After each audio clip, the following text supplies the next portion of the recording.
Hola a todos, bienvenidos a esta serie de 4 videos en donde repasaremos lo que implica la gestión de datos de investigación y su planificación. Mi nombre es Heather Andrews y trabajo como Data Steward en la Facultad de Ingeniería Aeroespacial de la Universidad Tecnológica de Delft en los Países Bajos. En este primer video veremos los distintos aspectos que los investigadores e investigadoras deben considerar a la hora de gestionar datos de investigación, centrándonos en los aspectos más macro, por así decirlo. Aspectos que aluden más al marco legal y a la configuración de la infraestructura necesaria para llevar a cabo un proyecto de investigación. Y en el segundo video, la parte 2, nos enfocaremos en aspectos del día a día, aspectos que los investigadores e investigadoras deben considerar más en la práctica. Partimos entonces. La gestión de datos de investigación involucra poner atención a distintos aspectos que acá están enlistados y que están en realidad todos relacionados entre sí.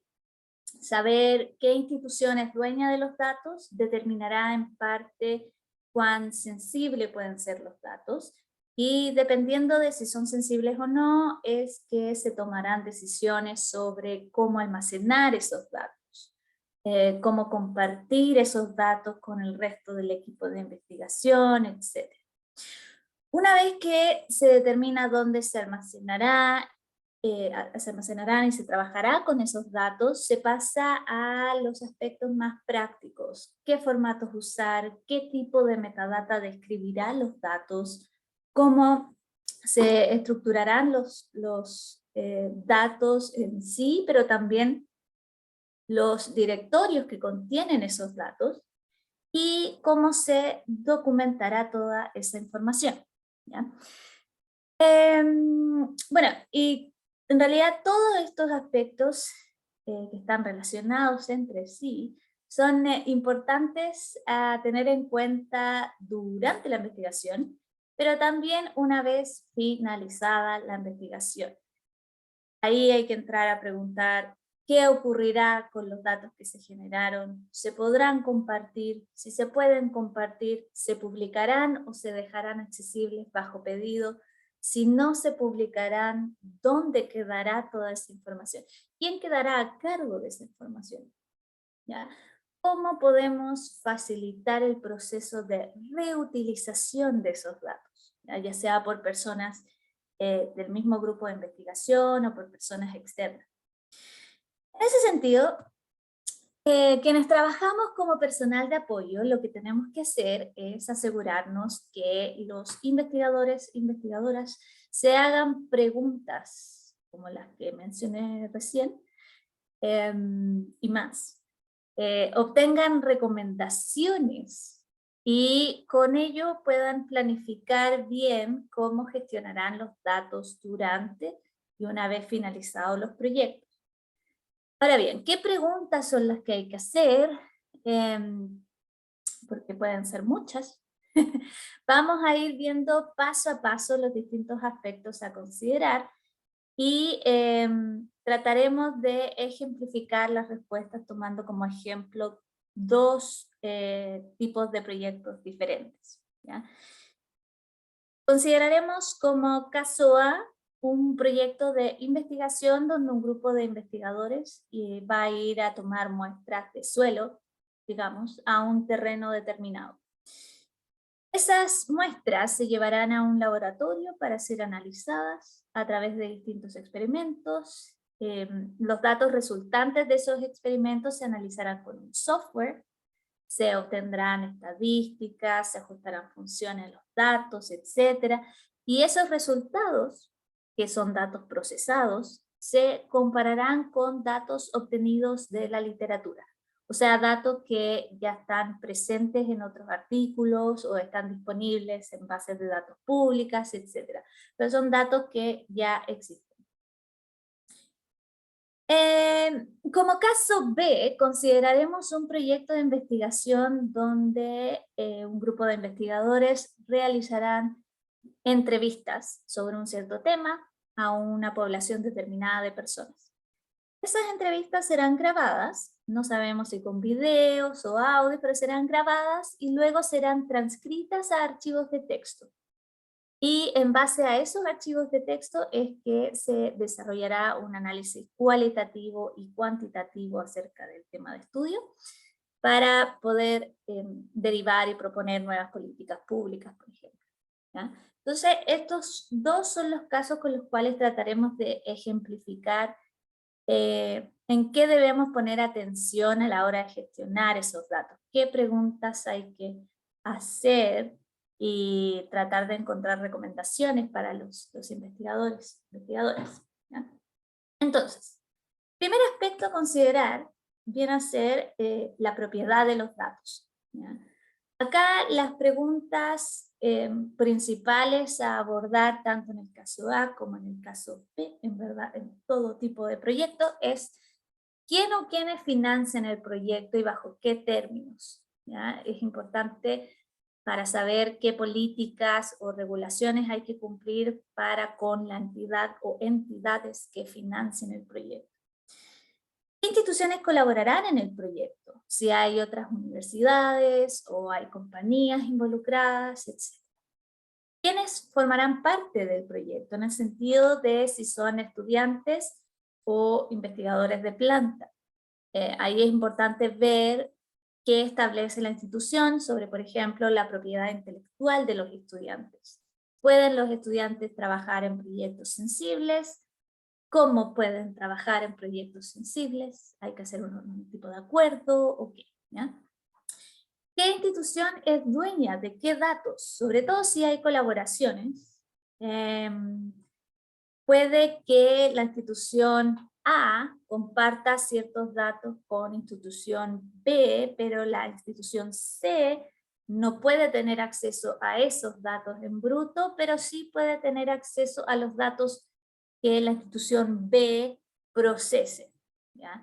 Entonces ahí ver quién puede acceder a qué depende mucho de qué institución es dueña de qué y bajo qué términos es que se comparte información, ¿ya? Y bueno, eso también nos lleva a la pregunta ¿dónde recae la propiedad intelectual? ¿Qué entidad determina o cómo se determinará qué se hace con los resultados, por ejemplo? O los datos procesados en por cada tipo de proceso por el que pasen. ¿Qué se puede publicar? ¿Qué no? ¿Sí? Estas preguntas son importantes para que los investigadores desde el comienzo del proyecto sepan bien qué terreno están pisando, ¿ya? Y uno como personal de apoyo lo que tiene que hacer es estar bastante familiarizada con las políticas y regulaciones que tengan nuestras instituciones, que también tengan las agencias que financian los proyectos, que, por ejemplo, qué tipo de regulaciones nacionales o internacionales hay que cumplir para ciertos tipos de investigación, etc. ¿Ya? Ahora bien, si nos vamos a los casos A y B, aparte de las preguntas señaladas en la diapositiva anterior, también podemos hacer preguntas un poco más específicas, ¿no es cierto? Pensando en cada contexto. Para el caso A, sería importante ver si los dueñas del terreno en el cual se tomarán las muestras tienen algún derecho sobre las muestras recolectadas, por ejemplo, ¿ya? O quizás el terreno es público. ¿Cuáles serían las regulaciones que aplican en ese caso? Sabemos también que las muestras serán analizadas en un laboratorio. Ese laboratorio es de la universidad o o es un laboratorio externo a la institución de los investigadores, ¿ya? Si se trabajará en un laboratorio externo, ¿el laboratorio tiene algún derecho sobre los datos experimentales que se obtengan? ¿Qué acuerdos aplican en ese caso? ¿Ya? Sabemos también que los datos se analizarán con un software. La pregunta ahí sería, ¿los investigadores desarrollarán el código o utilizarán un software ya finalizado para analizar los datos? ¿Por qué es importante saber esto en términos de propiedad? Porque si los investigadores e investigadoras desarrollan los scripts desde cero, entonces muy probablemente puedan decidir qué hacer con ese software, si publicarlo o no, si compartirlo o no, bajo qué términos, lo pueden decidir ellos o ellas. Pero si, por ejemplo, analizarán los datos con un software que les comparte otra institución, entonces muy probablemente no tengan derecho a publicar ese software o compartir ese software. Y ahí también es importante ver, como mencioné antes, bajo qué términos se comparte ese software. ¿Se compartirá el código fuente o solamente el ejecutable? En el fondo, cómo cada institución protege el know-how de sus investigadores, investigadoras, ¿no? Ahora bien, yendo al caso B, en este caso sabemos que habrán entrevistas a personas. Entonces acá lo crucial es ver qué regulaciones existen, ya sea a nivel institucional, nacional o internacional, sobre datos personales. También podemos hacer las preguntas de software, por ejemplo, ya que sabemos que las entrevistas se transcribirán, entonces ahí hay que saber qué tipo de software se usará para la transcripción, mismo tipo de preguntas que se hicieron para el caso A, ¿ya? Pero cuando se trabaja con datos personales o datos sensibles en general, hay que fijarse por dónde está pasando la información. Quizás el software con el cual se transcribirán las entrevistas mantiene copias de eso en servidores en el extranjero. Entonces ahí hay que ver si eso cumple o no con las regulaciones que hayan acerca de datos personales, ¿ya? Entonces, estas y las preguntas de la diapositiva anterior serían las preguntas relevantes a hacer y discutir con el grupo de investigación involucrado para determinar bien qué terreno estamos pisando, ¿ya? Y como pueden ver, alude un poco más al marco legal en el cual el proyecto se llevará a cabo. De ahí que es necesario que uno como personal de apoyo esté siempre en contacto con, por ejemplo, el departamento legal de la institución. Importante que uno esté familiarizada con regulaciones, políticas que haya a nivel institucional, nacional e internacional, con protocolos éticos, etc. ¿Ya? Habiendo dicho eso, vamos a pasar al siguiente aspecto de la gestión de datos de investigación, GDI, que es saber el tipo de datos que se gestionarán durante el proyecto. ¿Y a qué me refiero con tipo de datos? En realidad es ver si los datos son sensibles o no, ya si son datos sensibles o estándar. En general, todos los datos de investigación tienen un valor en cuanto a competitividad, ¿ya? Pero hay datos que si hay una filtración o pérdida de datos pasan a generar un problema ya a nivel legal, ¿ya? Y esos son los datos que son considerados sensibles, tales como datos personales, donde lo que hay que respetar siempre es el derecho a la privacidad de los individuos y proteger a las personas que participan como objeto de estudio o facilitadores de estudio de investigación. Después están también los datos comercialmente sensibles, tales como datos que pertenecen a otra institución o datos que están relacionados a alguna aplicación de patentes comerciales o datos que de alguna u otra forma se comercializarán, etc. ¿Ya? Y también están los datos que son potencialmente peligrosos, si caen en las manos equivocadas, por así decir, o que tratan temas sensibles que pueden poner en riesgo a personas, ecosistemas, etc. ¿Ya?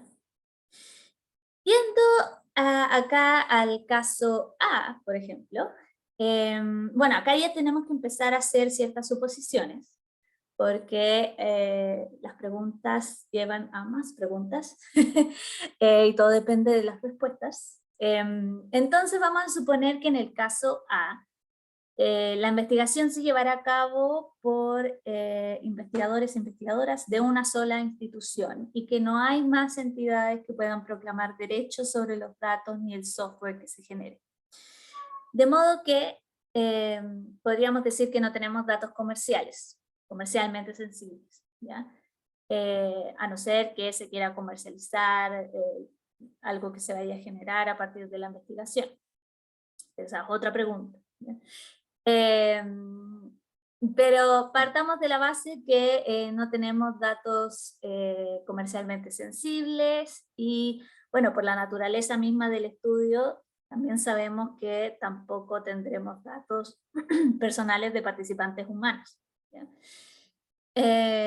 Entonces acá lo que sí sería interesante saber es qué información es la que se busca extraer de las muestras, ¿ya? ¿Es esa información sensible?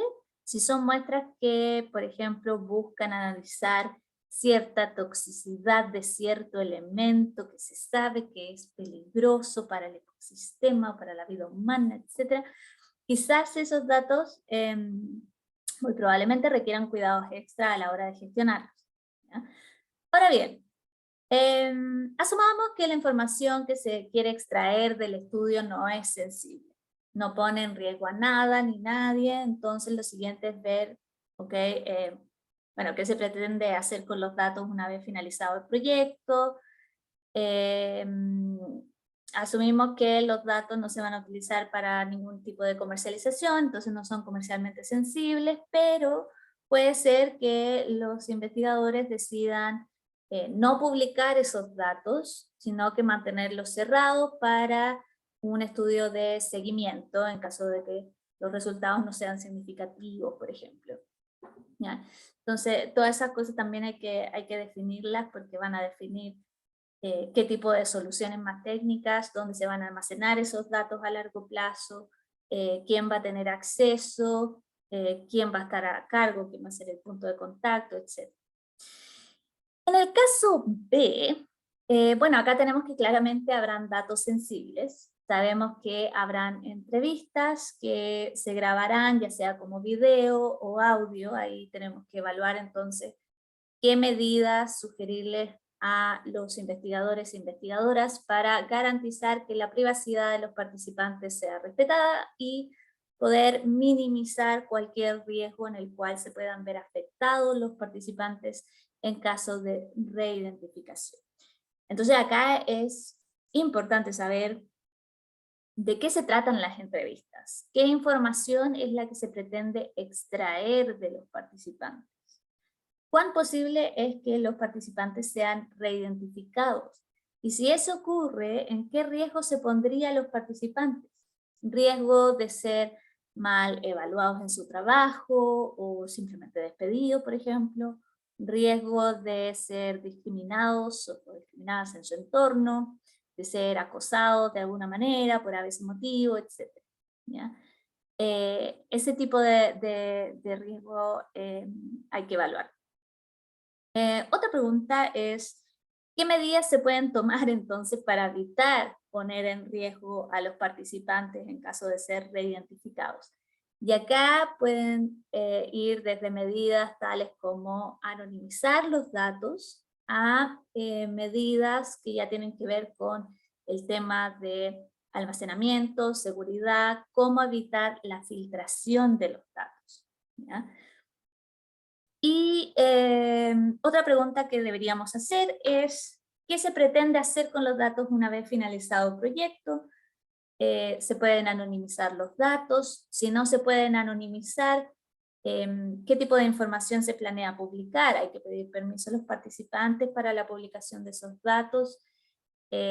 Por ejemplo, se pretende compartir esos datos con otras instituciones, por ejemplo, ahí hay que ver que todo se rija de acuerdo a los protocolos y las regulaciones éticas y de privacidad que apliquen, ¿ya?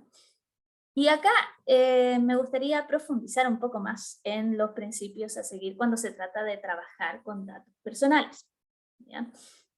Prácticas en general recomendadas serían no pasar por alto los protocolos sobre privacidad, Los investigadores e investigadoras deben estar conscientes de la responsabilidad que conlleva el trabajar con datos personales. En Europa, por ejemplo, existe el Reglamento General de Protección de Datos, en donde se considera como dato personal todo aquello que pueda reidentificar directa o indirectamente a un individuo y define bajo qué criterios se puede trabajar con ese tipo de datos, viéndolo todo en el contexto de investigación, ¿ya? Por ende, ahí es importante saber qué tipo de reglamentos hay a nivel nacional e internacional sobre cómo se define lo que es un dato personal y cómo trabajar, bajo qué criterios poder trabajar con esos datos. La segunda recomendación sería informar y pedir el consentimiento de los participantes.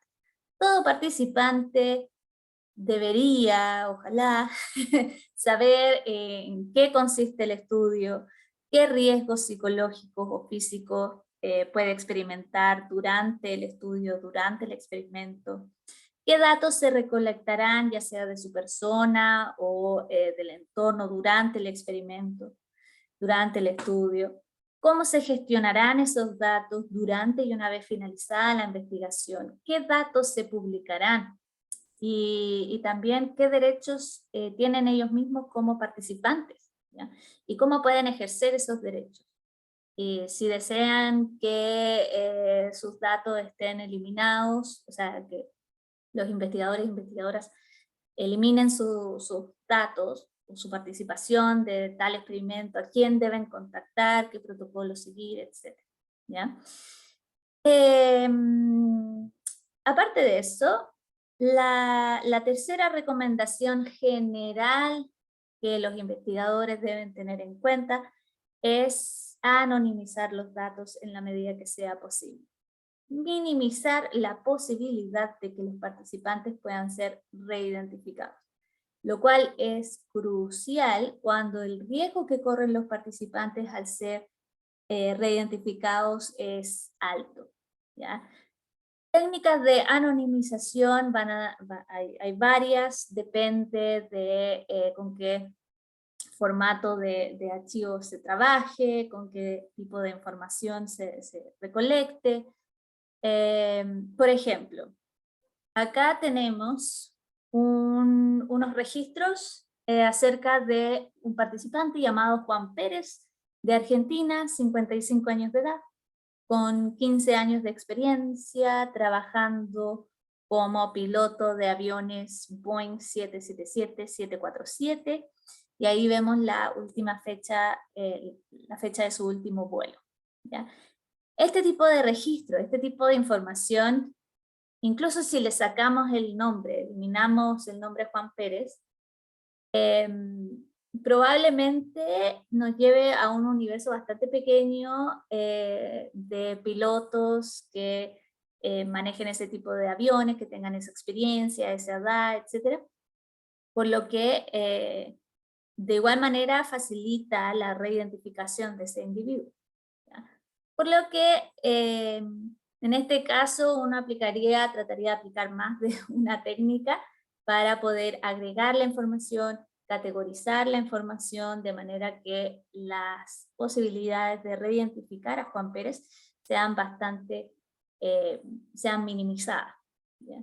Entonces, por ejemplo, iríamos de saber que Juan Pérez argentino fue el participante a que el participante era de América del Sur, por ejemplo. En vez de saber que tenía 55 años de edad, sabemos que el participante de América del Sur cae en el rango entre 50 y 60 años de edad, con 10 a 20 años de experiencia manejando aviones comerciales, ¿ya? Y en vez, por ejemplo, de saber la última fecha, la fecha exacta de su último vuelo, podemos decir, bueno, que su último vuelo fue en el mes de enero del 2022, o incluso podríamos decir, categorizar más ampliamente, y decir de que su último vuelo fue en el primer trimestre del 2022, ¿ya? Esas son técnicas para anonimizar o pseudonimizar, dependiendo del caso, datos de participantes humanos, ¿ya? O datos donde están involucrados participantes humanos. Ahora bien, en el caso B, teníamos videos, bueno, grabaciones. No sabemos si van a ser videos o grabaciones de audio, pero en el caso de grabar con videos, por ejemplo, hay que evaluar. ¿Es necesario mantener esos videos en el largo plazo? O quizás se pueden editar esos videos de modo que no se pueda reconocer al individuo siendo entrevistado, o quizás se puedan mantener solo los audios de esos videos con algún tipo de filtro, o simplemente se pueden eliminar los videos y mantener las transcripciones, etc. ¿Ya? Y acá, bueno, hablando de mantener, de qué es lo que se puede mantener a largo plazo, qué es lo que se puede eliminar, es importante saber dónde podremos almacenar esos datos y evitar la filtración de datos, para así poder proteger esos datos sensibles durante y una vez finalizada la investigación. Y eso nos lleva al siguiente punto sobre la GDI, que es almacenamiento, copias y transferencias segura de datos, en caso de ser necesario. Y acá he agrupado estos tres temas, ya que son servicios que el investigador o investigadora pasa a definir una vez que ya tiene claro en la mente qué datos son sensibles y qué datos son estándar, ¿ya? Entonces, cuando hablamos de entrar a definir la infraestructura y los servicios que se usarán, tenemos que ver qué discos y servidores se usarán, cómo se manejarán los accesos, cómo se evitará la filtración de datos, filtración al mundo externo, ya sea porque se robaron el computador, se perdió el disco externo, hackearon la contraseña del Dropbox, etc. O casos de filtración interna, si estamos hablando, como lo que mencioné anteriormente, un ejemplo donde hay una colaboración entre distintas instituciones, en donde no todas las instituciones tienen el mismo acceso a los mismos datos, ¿ya? ¿Qué pasa si en vez de mandarle los datos a la institución B, se lo mandé a B, a C y a D? Ahí también hay una filtración interna. Entonces tenemos que ver cómo evitar eso, y gran parte de eso es crear conciencia acerca de quién puede tener acceso a qué, ¿ya? Y qué rutas se elegirán para dar esos accesos. Aparte de eso, también hay que ver, bueno, cuánto intercambio de datos habrá entre los colaboradores y qué servicios o protocolos se usarán para transferir los datos. Si estamos hablando, por ejemplo, de que durante la investigación se espera que colaborador en institución A le mande terabytes de datos a colaborador de institución B. ¿Cómo será esa transferencia? No es lo mismo transferir terabytes de datos que megabytes de datos, ¿ya? ¿Existen los recursos? Si no existen los recursos, ¿cómo conseguiremos esos recursos? ¿Ya? Quizás en verdad lo único que se comparta entre colaboradores sean reportes. En ese caso, quizás basta con mandarlos por el email institucional, o quizás compartirlos a través de una red segura, institucional, en caso de que, por ejemplo, los reportes sean sensibles. Por poner algunos ejemplos, ¿ya?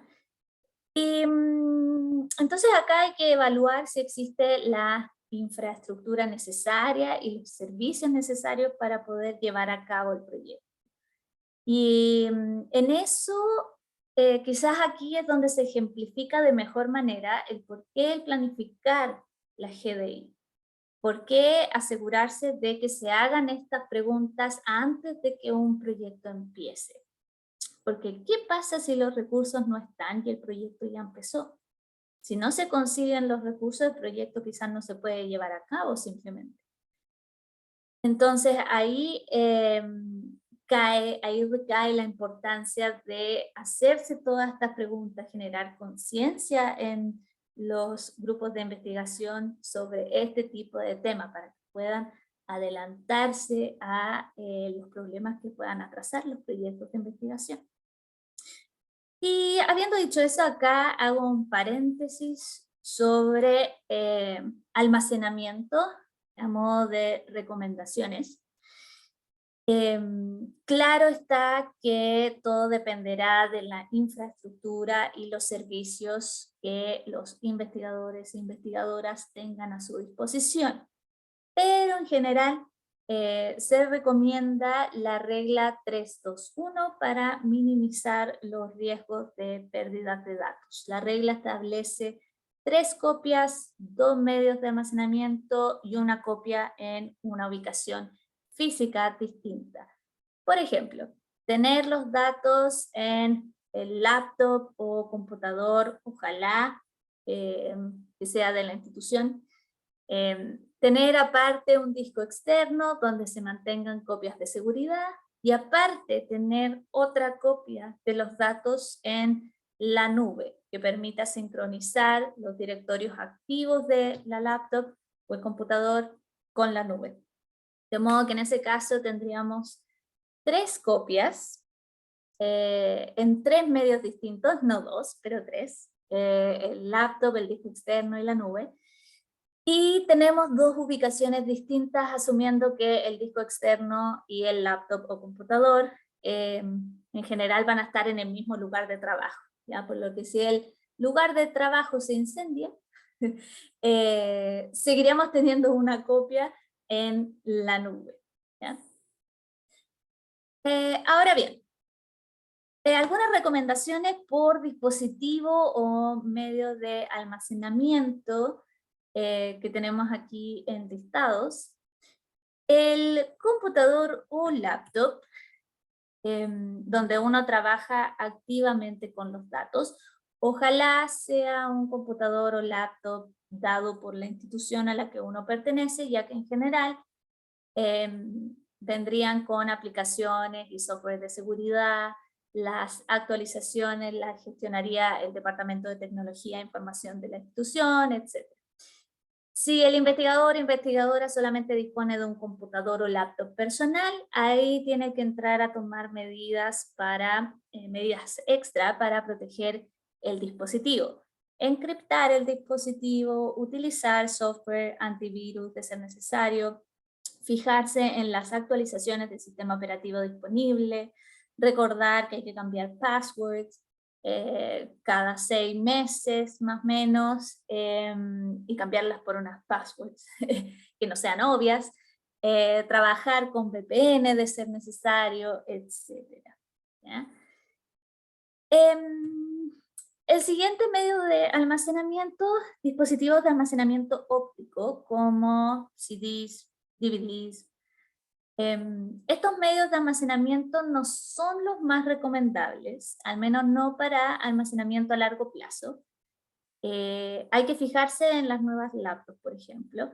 Ya no tienen lectores de CD ni DVD integrados, por lo que hay que tener algo externo para poder leerlos. Aparte, son dispositivos que son bastante susceptibles a daños físicos. Se rayan, se rompen fácilmente, etc. Por lo que si se utilizan, mejor utilizarlos temporalmente, ¿ya? Unidades externas y thumb drives. Estos medios tienden a ser más robustos que los dispositivos de almacenamiento óptico en términos físicos de accesibilidad y de capacidad de almacenamiento. Sin embargo, también son recomendables para almacenamiento de corto a mediano plazo. Por ejemplo, para físicamente mover los datos del laboratorio, en donde la instrumentación no está conectada a ningún tipo de red, por lo que la única opción es llevarse los datos en un disco externo, físicamente moverlos de ahí, para luego copiarlos a la laptop o computador donde se trabajará con esos datos, ¿ya? Lo que sí es recomendable a la hora de usar unidades externas, thumb drives, y en verdad también aplica para almacenamiento óptico, es usar documentación y etiquetado sobre lo que se almacena en esos dispositivos. Y en el caso de unidades externas y thumb drives, quizás pueden durar un poco más a mediano plazo, pero de cualquier manera es importante transferir los datos cada más o menos 5 años a otros dispositivos porque la tecnología va avanzando rápidamente. El siguiente medio de almacenamiento a nombrar son las redes institucionales. Acá depende, por supuesto, de si la institución cuenta con una red propia o no. Si se cuenta con una red propia donde los investigadores e investigadoras puedan tener espacios de almacenamiento en esa red, lo recomendable es utilizar ese recurso para mantener ahí datos estáticos y copias de seguridad. O sea, el investigador e investigadora trabaja en el día localmente en un computador, en una laptop, donde los datos se guardan en el disco C y de manera regular, una vez al día, una vez a la semana, puede copiar todo al almacenamiento del cual disponga en la red institucional. De modo que esa copia de seguridad, un poco más estática, esté almacenada en un espacio mantenido por el Departamento de Tecnología e Información de la institución, bajo protocolos de seguridad institucional. ¿Ya? Y por último, mencionar el almacenamiento en la nube a través de servicios como OneDrive, Dropbox, Google Drive, etc. Estos servicios tienen copias en distintos servidores físicos, a veces tienen en distintos países, y lo bueno es que permiten que uno pueda sincronizar directorios locales con la nube, de modo que automáticamente se generan copias de lo que uno está haciendo en la nube. ¿Ya? El mayor riesgo, eso sí, es que los criminales cibernéticos logren hackear las passwords. Y bueno, en algunos casos, sobre todo cuando se trata de datos sensibles, hay que tomar en cuenta y ver si uno puede elegir en qué servidores físicos se va a almacenar la información. ¿Ya? Por ende, cuando se trata de almacenamiento de nube, hay que fijarse bien en los términos de uso y fijarse por dónde está pasando la información y si eso satisface o no las regulaciones, reglamentos, protocolos que hay que seguir para ese tipo de investigación. ¿Ya? Yendo a los casos A y B, bueno, hay que ver con qué recursos, servicios e infraestructura se cuenta para llevar a cabo el proyecto. Ya hemos hecho algunas preguntas antes, pero en general hemos visto que bueno, el tema de almacenamiento dependerá también bastante de cómo se trabaje.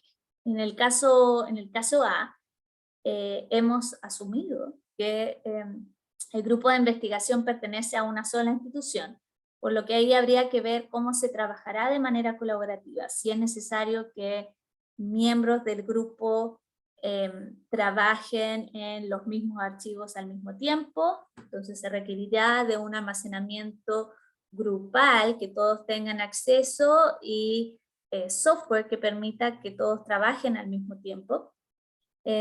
O si, por ejemplo, habrá más que nada intercambio de datos procesados. Cada uno puede trabajar independientemente, pero todos los datos se deben compartir en un almacenamiento común, o quizás no todos necesiten tener acceso a ese espacio, pero haya que crear un sistema de directorios, una estructura de manera que miembro A con miembro B puedan intercambiar datos en tal almacenamiento, miembro B con miembro A y C puedan intercambiar datos en otro tipo de almacenamiento.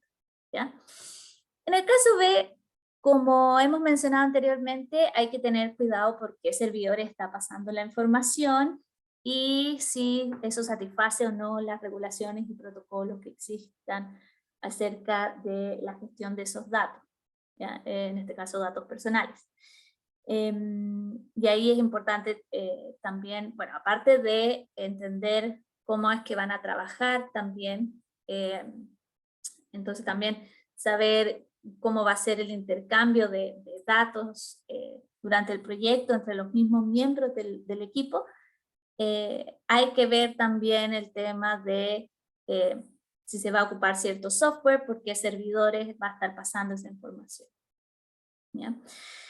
Y bueno, aparte de eso, claramente ver si es que los datos se pueden anonimizar o no, etc. Porque si se pueden anonimizar, dejan de ser sensibles, entonces quizás se pueden almacenar o se pueden transferir a través de otro tipo de servicio.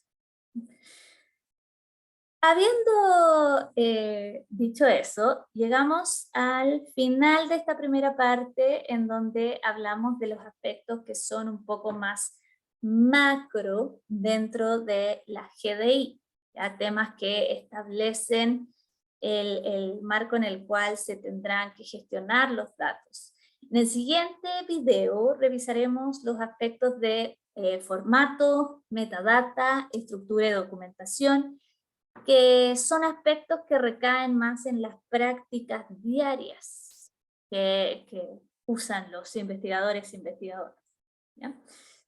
Y con ello, acá les dejo el take home message de este video, que es que hay que saber qué terreno se está pisando.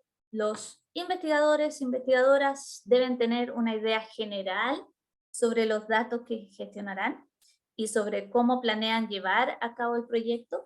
Y uno como personal de apoyo debe ayudarles a considerar qué implica gestionar esos datos en términos de protocolo, regulaciones, riesgo que puedan haber, para que así puedan contar y puedan definir la infraestructura y servicios que son necesarios para el proyecto.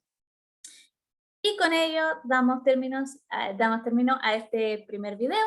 Nos vemos en el siguiente video. Adiós.